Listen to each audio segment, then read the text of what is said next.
There's two last reactions that we need to talk about for the functional group alcohols. Now, one of them I didn't include, and I need to go back and include this in section 11.11 of your textbook. There is a reaction that is called the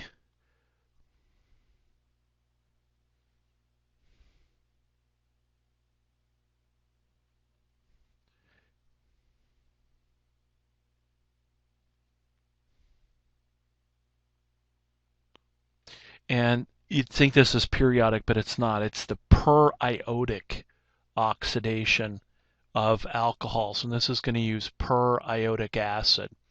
And it's not just alcohols that we're actually oxidizing. We're going to oxidize what are called the glycols, what we've also called vicinal diols, and that would be a 1,2 diol. So in other words, the two OHs are on adjacent carbons. And so what happens in this case is if we take a double bond, what we can do is we can treat this double bond with osmium tetroxide and hydrogen peroxide, or we can use CaMnO4 and base. And if you remember from last semester, we cis hydroxylate the double bond. So we make the cis diol. Now the per-iotic oxidation of this 1,2 diol or this vicinal diol involves then adding HiO4, which is per-iotic acid. And so per-iotic acid will actually cleave this double bond, and then each of those carbons will be converted into carbonyls. And it turns out that the products that you get over here are going to be the same products as if we did ozone and what did we use last semester? R2S as our products. I think we used R2S or zinc and HCl. In other words, it's ozone without the hydrogen peroxide. So these are the products that we get. That basically means that we either make ketones or aldehydes or both.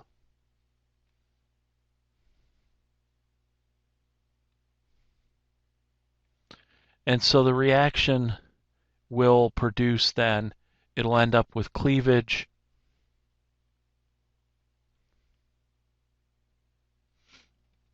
and we'll end up making these products.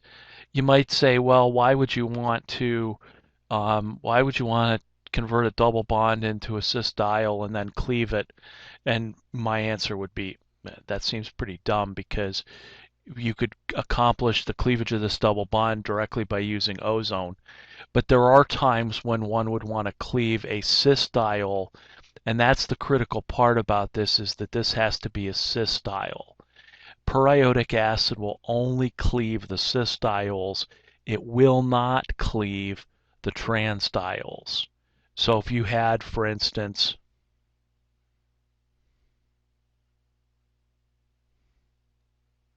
this molecule, and let's put a third OH group up here. So if you had this molecule and you treated it with the HiO4 reagent, it's only going to cleave the carbon-carbon bond where the two OHs are cis. So you would cleave this bond, you would not cleave the other carbon-carbon bond. And so the product that we would make, we probably would just treat this like we did last semester, which is I would, in essence, erase the single bond that I'm cleaving, and I would convert this then into carbonyls. And in each one of these cases, we have hydrogens attached to those carbons, and so we would make the aldehyde, and then that's what the product would be. We would get two aldehydes here. If we had an alkyl group attached to one of the carbons, we would then be making a ketone on one side and an alcohol on the other.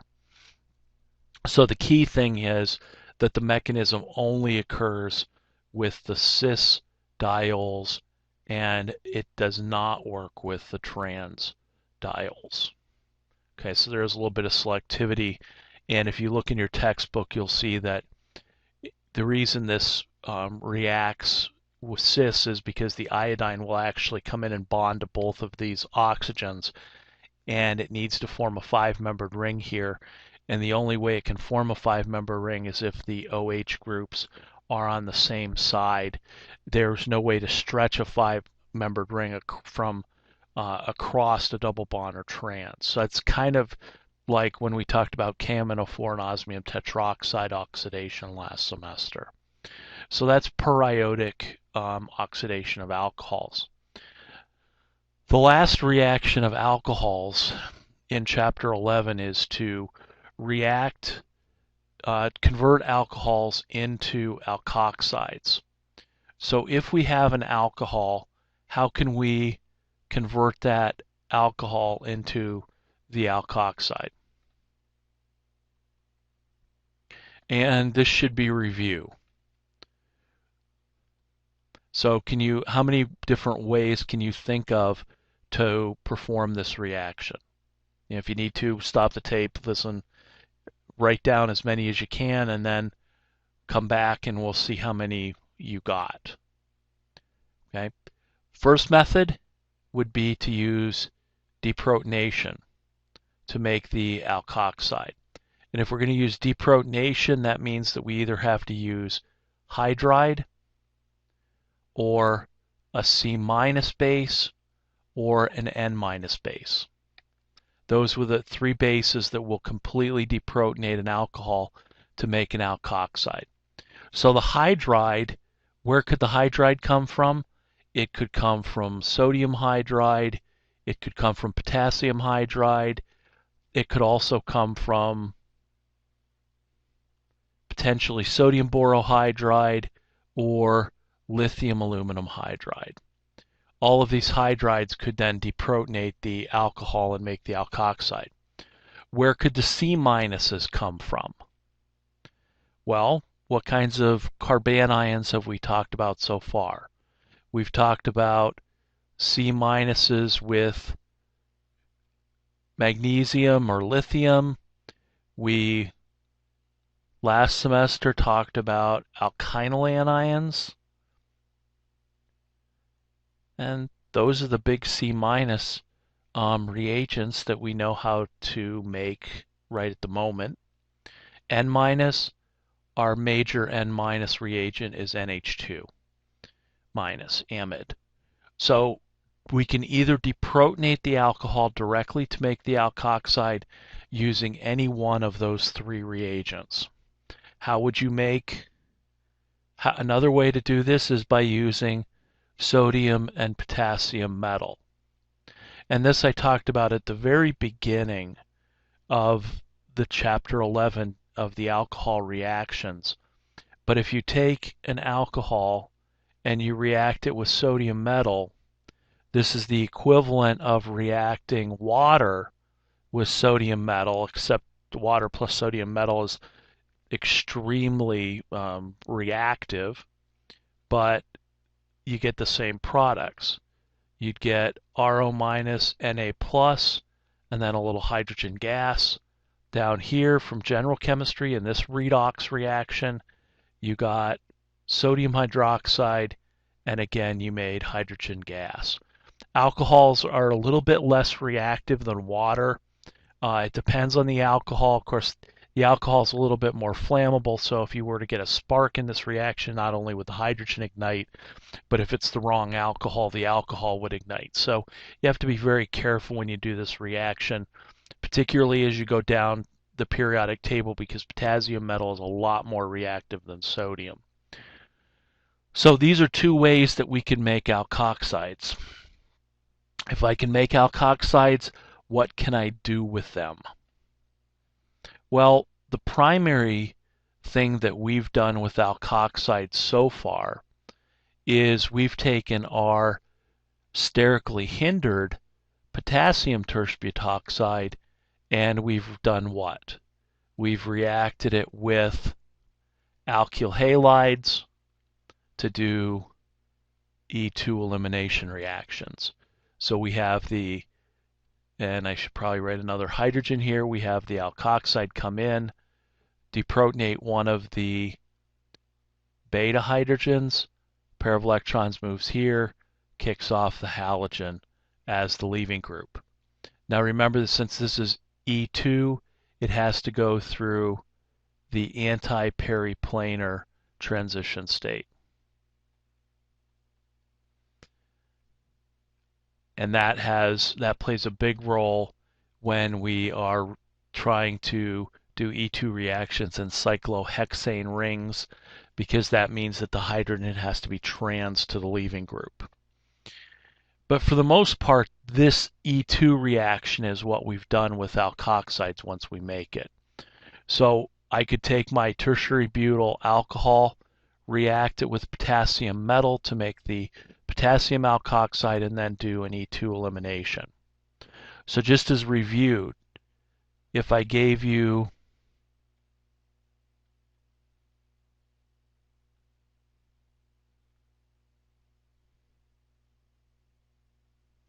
this alkyl halide and I said react this with potassium tertiary-butoxide, what would the final product of the reaction be? If you remember that from last semester, write the product and we'll see if you're right. If you don't, you're going to need to.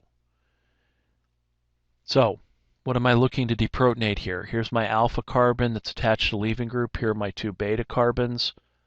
And there is a beta hydrogen here, and there is a beta hydrogen here. The beta hydrogen that can be removed has to be trans to the leaving group. And so therefore only that hydrogen right there is trans to the Cl. So this alkoxide would come in, grab that hydrogen, move that pair of electrons there, and then kick the chlorine out. The hydrogen up here is cis to the leaving group, and so it cannot form the anti-periplanar geometry.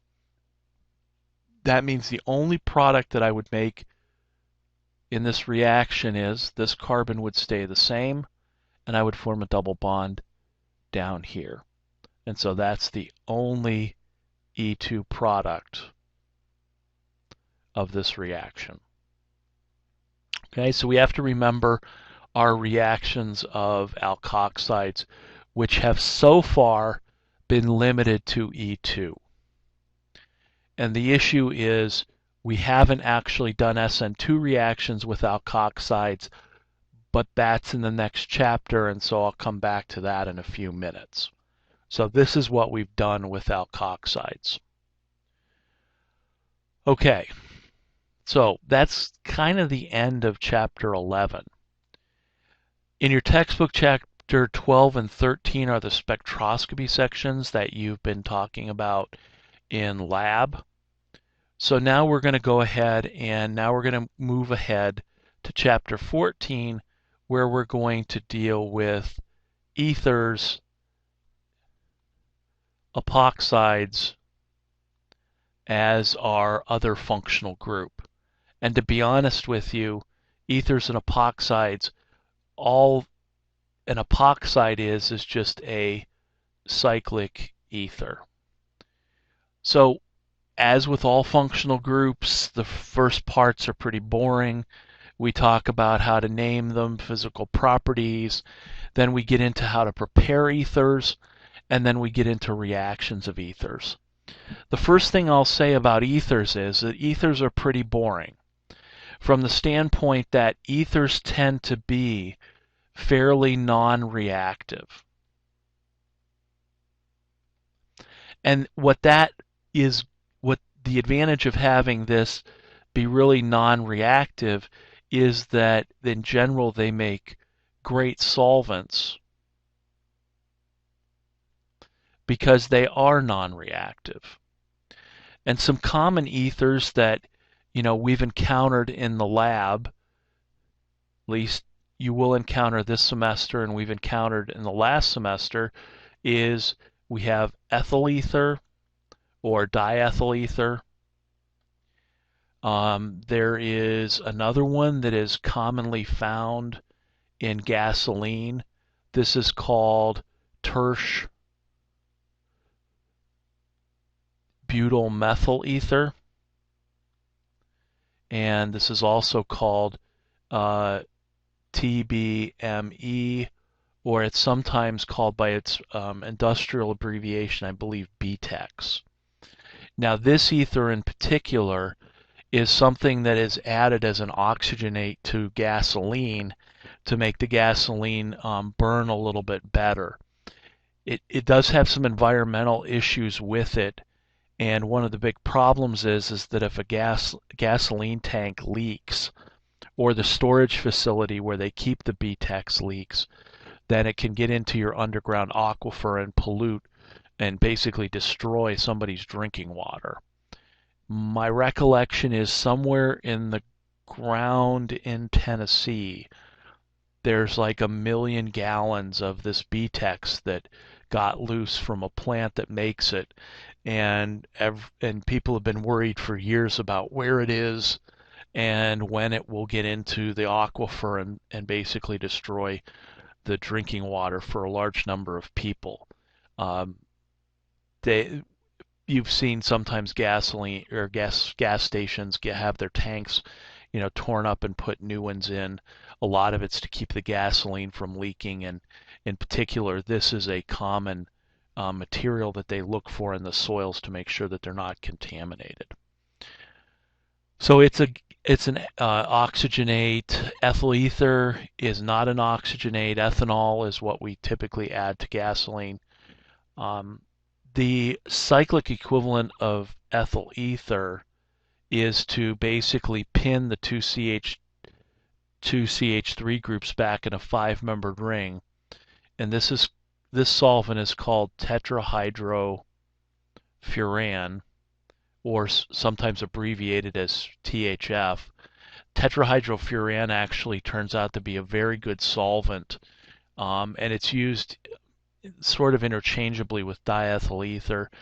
It has one kind of advantage in the fact that it's a little bit less flammable than diethyl ether is. So all of these are examples of solvents that are used in reactions. In particular, the diethyl ether and the tetrahydrofuran are used as solvents when we make Grignard reagents, because they're actually able to, the oxygens to coordinate to the metal cations and basically dissolve the Grignards. And the Grignards tend not to react with the ethers. There's really nothing for them to deprotonate, although that's not true for organolithium compounds. But for the most part, these are stable, and so they're used predominantly to make the Grignard reactions. And we've used diethyl ether in the lab to do extractions with, and it has a nice low boiling point, so it makes a good extraction solvent because it's not soluble with water. So when we do our extraction, we can go ahead and dry, and then it has a nice low boiling point, which makes it easy to rotary evaporate. So ether's non-reactive, and they make really good solvents because of that non-reactivity. In terms of the structures of ethers, which would be the next thing that we would talk about, ethers have oxygens that are tetrahedral in their Vesper theory, so they are sp3 hybridized.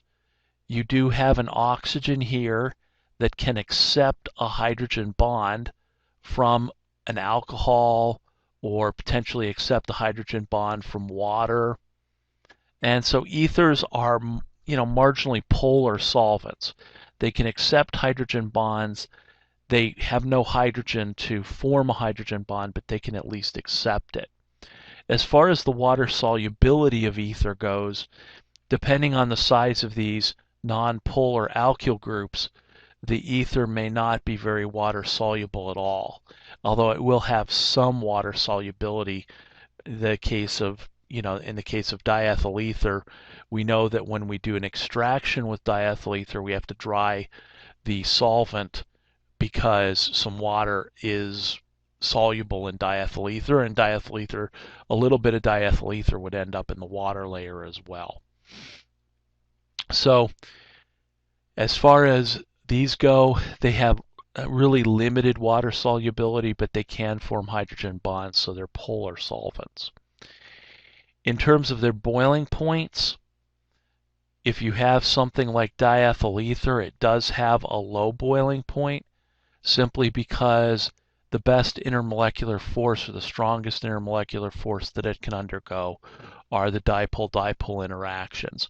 There's no hydrogen bonding possible with diethyl ether, and so diethyl ether has a boiling point of, in the neighborhood of about 35 degrees Celsius. Now, if diethyl ether is flammable, which it is, and we'll talk about that in the next lecture, this low boiling point creates quite a problem, because diethyl ether vapors then are easily formed, and they can easily ignite, and so we have to be very careful when we use diethyl ether as a solvent in the lab. And if you read in your textbook, ether was used for anesthesiology. It was some of the earliest anesthesiology. The problem is that it was also fairly flammable, and so other chemicals had to be used or had to be developed to replace diethyl ether as a general anesthetic. So in terms of ethers, they're polar, limited water solubility, can accept hydrogen bonds, relatively non-reactive, and that makes them very good solvents. So now let's move on to how do we name ethers.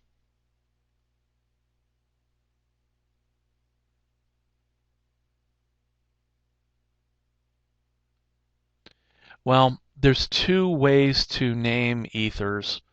There is the common name system,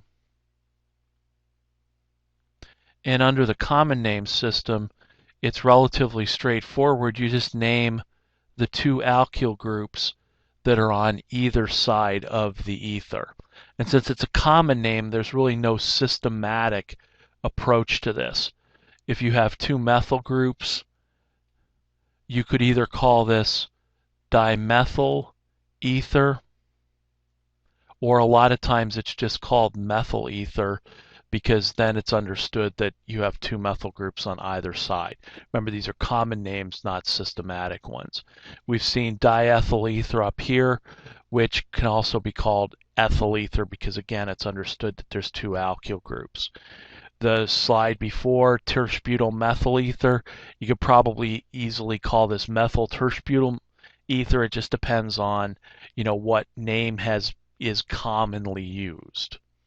So this tends to break down, this common name system really tends to break down once you can't name the alkyl groups using the common name system. So once you get past your tertiary and your sec-butyl and all of those alkyl groups, then we have to go to the IUPAC system. And it turns out that the IUPAC system is actually fairly straightforward. In the IUPAC system, I'm going to treat an OR group as an alkoxy group. And I'm going to call this an alkoxy substituent. So for instance, if I have diethyl ether, I can name this as this substituent of this longest chain.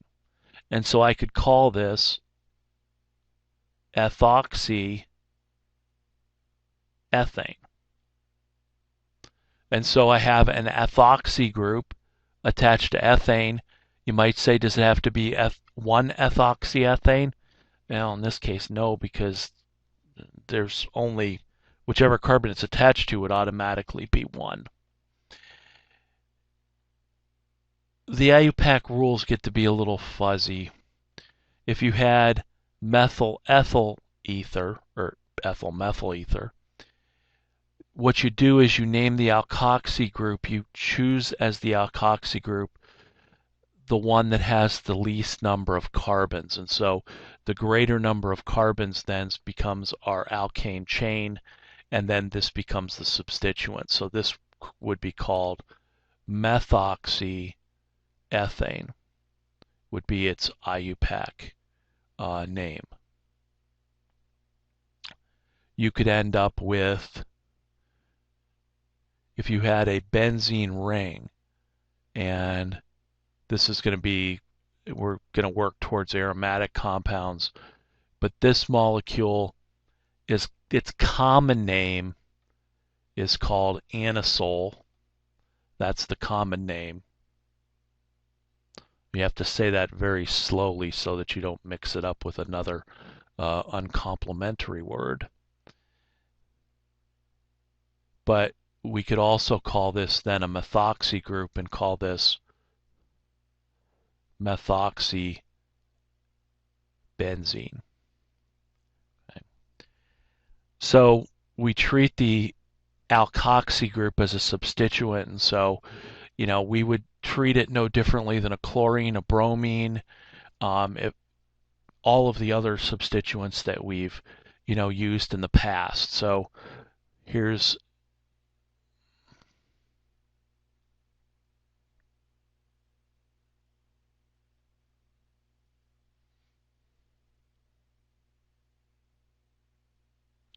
now I'm going to disregard here the R and S of the chiral center, so we'll just call this either cis or trans.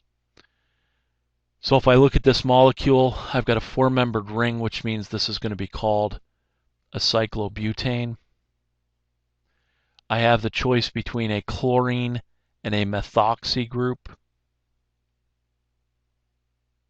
So a chloro and a methoxy. Chloro's first alphabetized, so I would number the ring this way. So this would be called 1-chloro, 2-methoxy cyclobutane. And you don't have to put the methoxy in parentheses because it's considered a substituent the same way as a butyl or a methyl or an ethyl. Now in this case we would call this one, we would call this cis.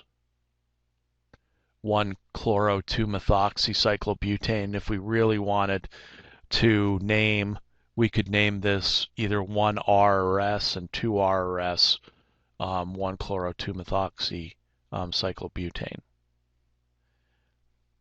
So this group just basically gets treated as any other substituent. Okay. Do one more here.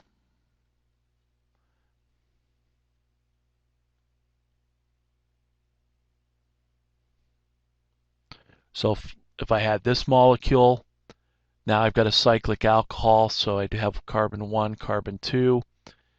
This one I would call trans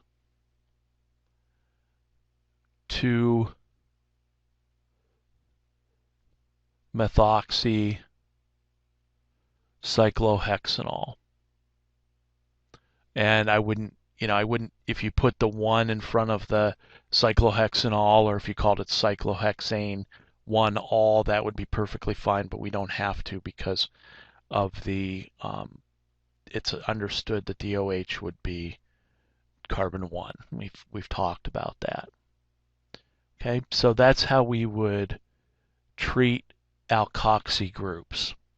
And so if we have an acyclic system, we're just going to choose the longest carbon chain to be the one that's the parent alkane, and then the shorter chain to be the alkoxy group. Okay. Now there are cyclic ethers that we've seen the simplest of. And remember that if we take a carbon-carbon double bond and treat it with a peroxy acid, we make our epoxide. And we'll talk about the reactions of epoxides. Well, actually, we already have talked about the reactions of epoxides, but we'll take these, we'll review these in one of the next 2 lectures. But the 3-membered ring is called the epoxide. Its IUPAC name is called an oxirane. And so you can look in your book if you want to see all of the nitty-gritty details about naming oxiranes. I'm not going to cover that, and quite honestly, I think that's getting a little bit too far into the weeds on this. There are some other cyclic ethers, though. This is called an oxetane. That's its IUPAC name, is an oxetane. And then when we get to the 5-membered rings, 5-membered rings can either be, if they have double bonds, this is called furan. And of course, if you remove the double bonds and add 1, 2, 3, 4,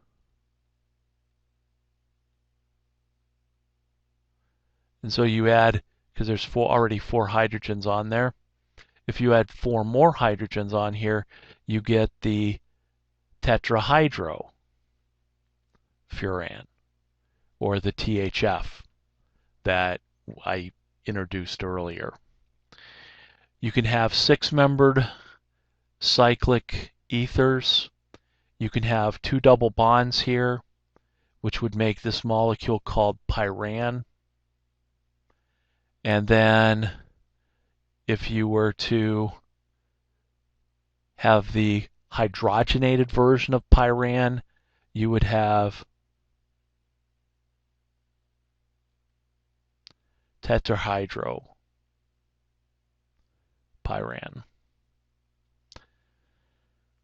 Other notable cyclic ethers are this one that has 2 oxygens that are basically 1,4 to each other. This is called 1,4-dioxane, or it's sometimes called paradioxane, which you'll see what the para term is in coming chapters. And then there's some other dioxanes that you can get. So these are just your basic cyclic ethers. For the most part, we'll talk about furan and pyran. Well, we'll actually talk about furan later because it turns out to become an aromatic compound. 1,4-dioxane is also used as a solvent to make organolithium and Grignard reagents. Not as much as it used to be, but it is a good solvent because it has 2 oxygens, so it's able to coordinate to metal cations twice as much. Tetrahydrofuran, good solvent. Oxetane, not so much. We don't really make these that often. Epoxides, we know lots of things to do with epoxides.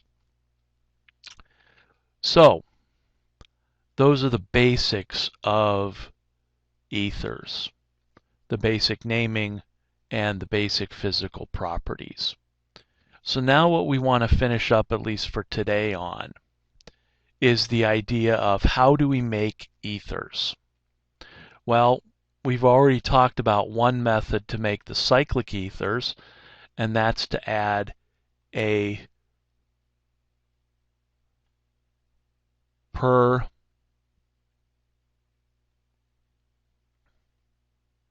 carboxylic acid, and that will make our epoxide. How else can we make ethers? Well, let's think of other reactions. How about this one?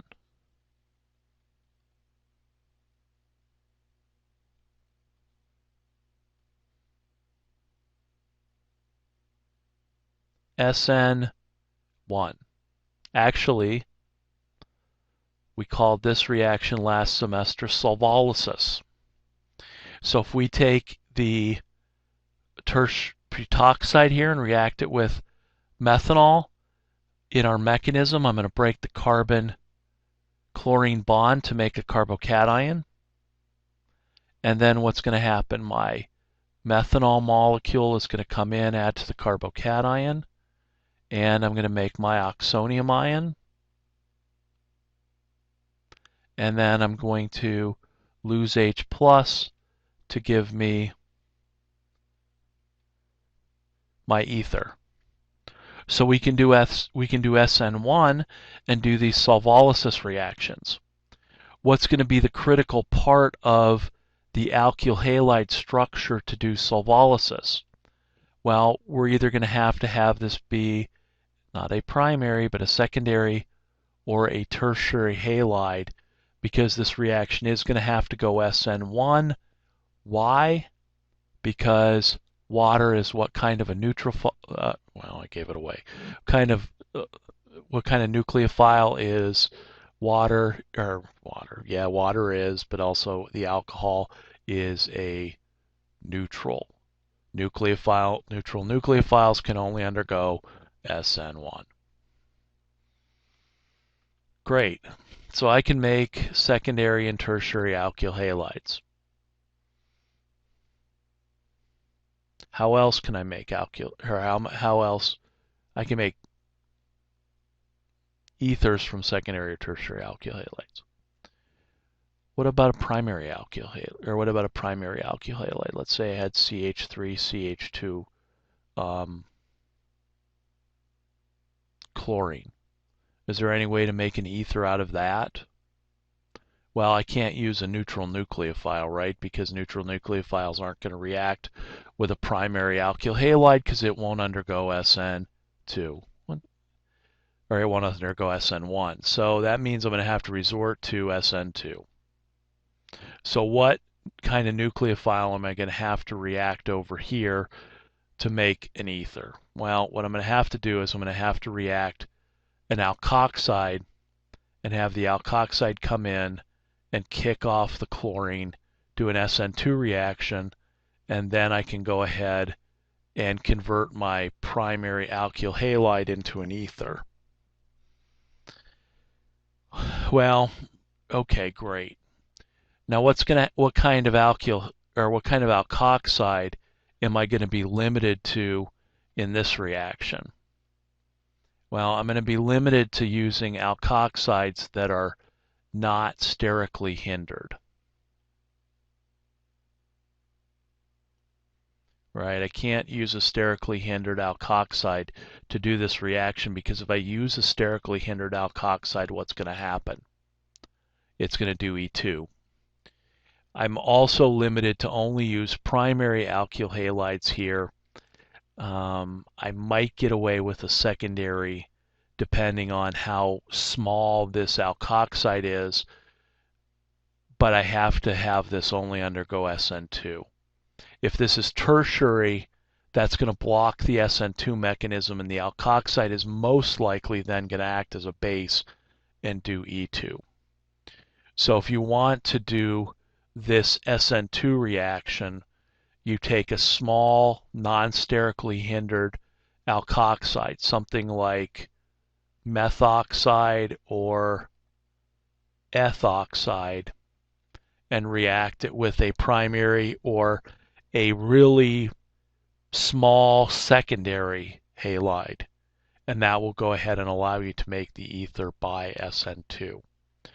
If you take that same alkoxide and try and react it with, let's say, tertiary butyl chloride, what's going to happen is that that's going to force the alkoxide to act as a base. The reaction is going to go E2, which means that if I change one of these to a CH2 and put that beta hydrogen there, no matter how small this base is, it'll come in and grab that hydrogen, and then we'll end up forming the alcohol, and in this case,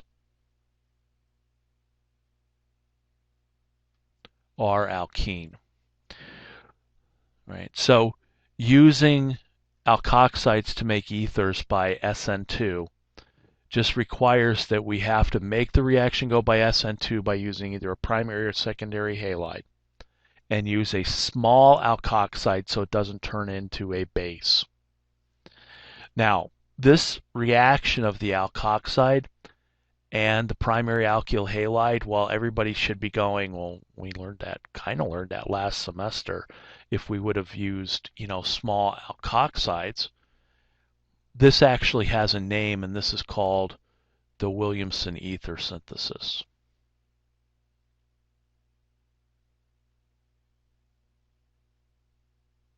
Because at the time when Williamson developed this, the idea of SN1 and SN2 and the mechanisms weren't really well known, or it wasn't a hot topic.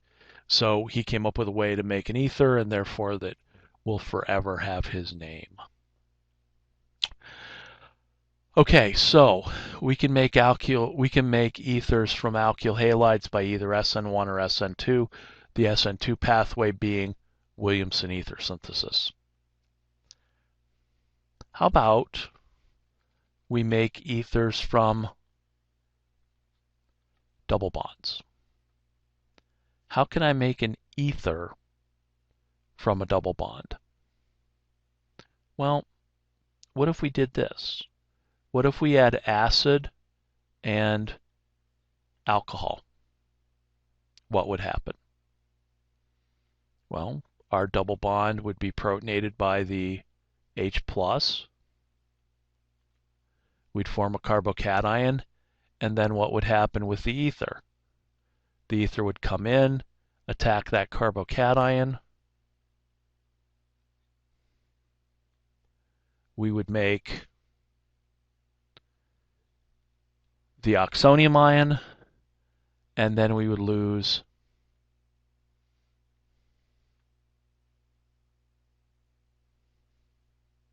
the H+. And we would end up adding H and OR across the double bond, and that would be another way to make an ether. Okay. This step, just add H+. From here on out, SN1. Same SN1 that I did right there. So nothing spectacular, just add H+, alcohol to a double bond, and you can go ahead and add the alcohol and make the ether.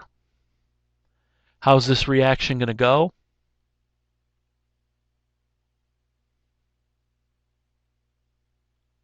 Going to go by Markovnikov addition. So the H is going to add to the carbon with the most hydrogens, the OR group to the other. Okay. You may say, boy, you're doing a lot of reactions. Yeah, I know, but they're mostly review. Hopefully they're review.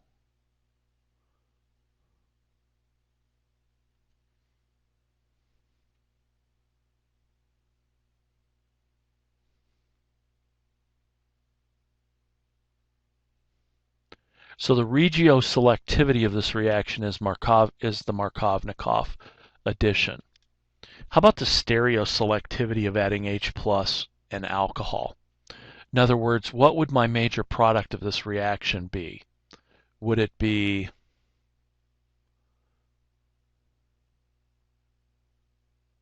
in this case I have two methyl groups, so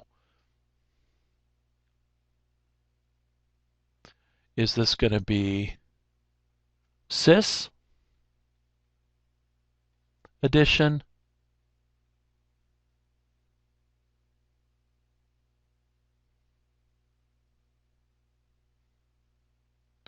or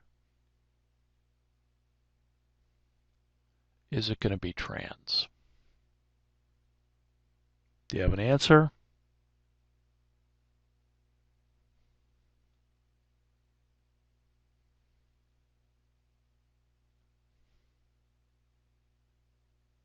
It's going to be 50% cis and 50% trans. Why? Because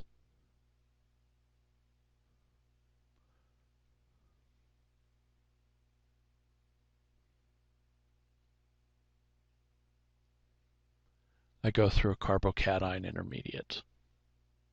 And so 50% of the time, the methanol molecule, the CH3OH, will add from above the plane of the ring. 50% of the time, it'll add from below the plane of the ring. And so therefore, I'll get a 50-50 mixture of these two products. Okay.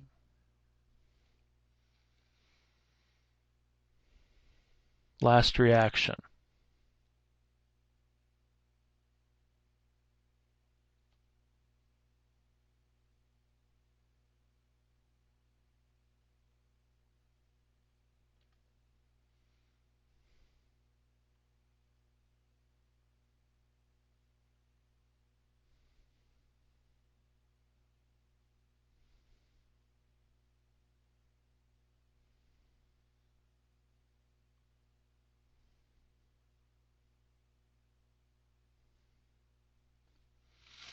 Okay, there's nothing new here. This is mercuration,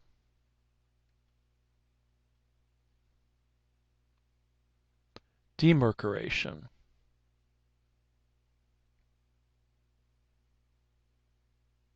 Actually, that's not true. It's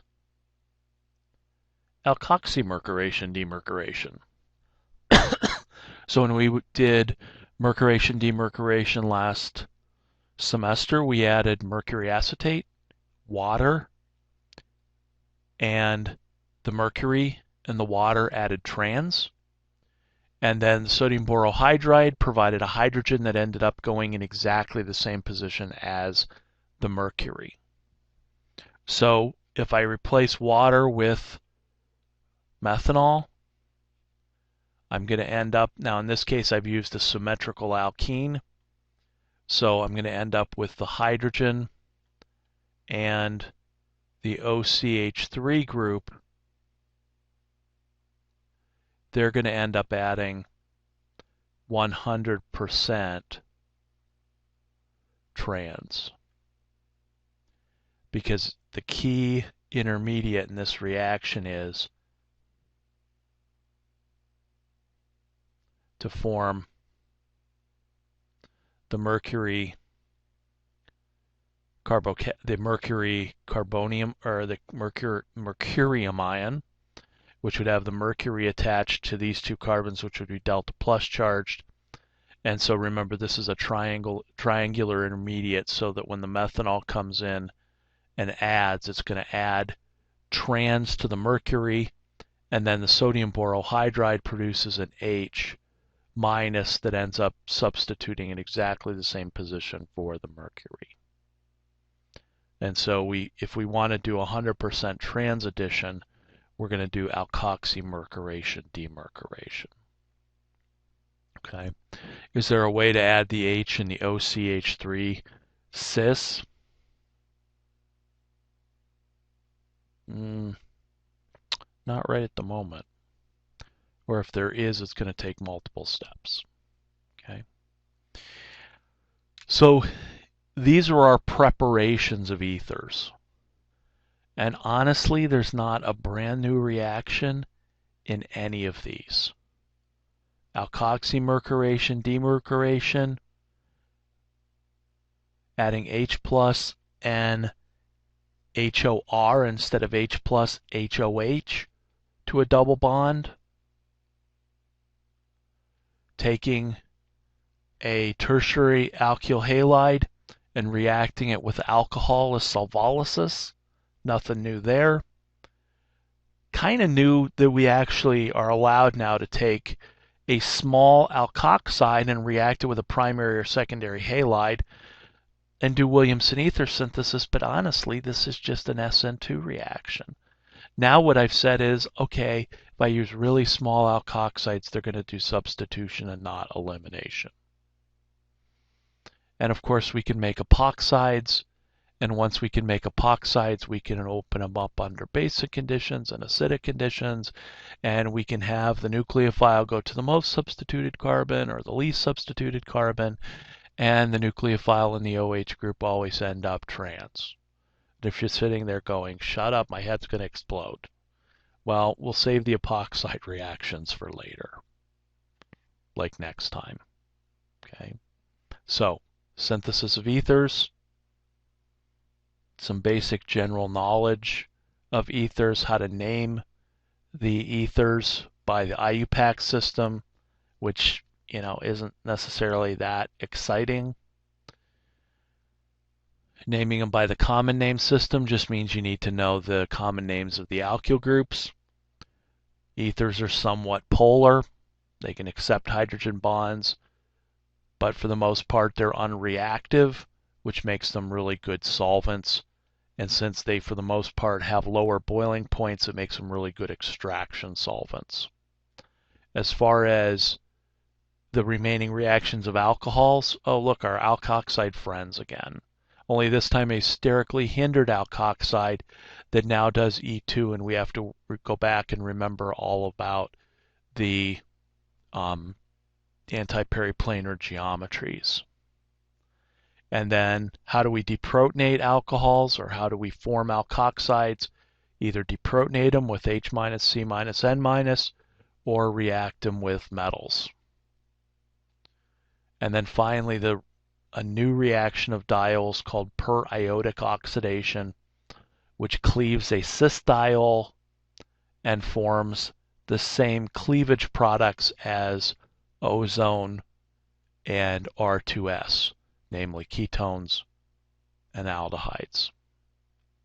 Okay, so that's end of chapter 11, and we're halfway through chapter 14. Chapter 14 is a quick one. All right, the quiz will be on, the online quiz will be online, probably, hopefully by midday on Wednesday, or of the day this is due, or the day you're supposed to watch this. And if you have any questions, bring them to class, and otherwise we'll go back and maybe review some of these reactions that hopefully you remember.